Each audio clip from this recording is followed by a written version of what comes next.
1920 nang unang itatag at itayo ang bahay na ito. Pinaniniwala ang unang tinirahan ito ng mga opisyal ng Hapon noong ikalawang pandaigdigang digmaan na nasunda ng pananatili ng mga sundalong Amerikano at Espanyol. Matapos ang malawakang digmaan, muling nabuhay at nagkasigla ang tahanan sa pagtira ng pamilya Laperal. Si Don Roberto Laperal ang tagapamahala ng tahanan.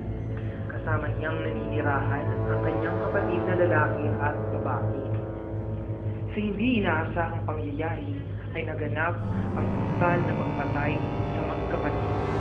Pinaniniwala ang pinatay ang dalawa ng mga masasamang loob.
Sa paglipas ng panahon, iba't ibang klase ng aparisyon at pagpaparamdam ang pumalit sa sigla ng tahanan.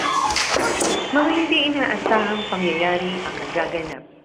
Paglubog ng araw, mga misteryo ng kababalaghan ang bumabalot sa buong bahay na minsang naging tahanan ng mga Laperal.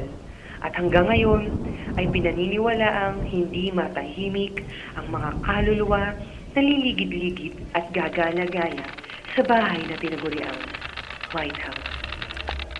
Sa mundong ating ginagalawan, posibleng hindi lang tayo mortal ang nangyayari. Posibleng may mga pagkabilang tayong mga nilalang. Katulad ng ating natutunan sa eskwelahan, matuto din tayong sila'y irespeto at ilalim.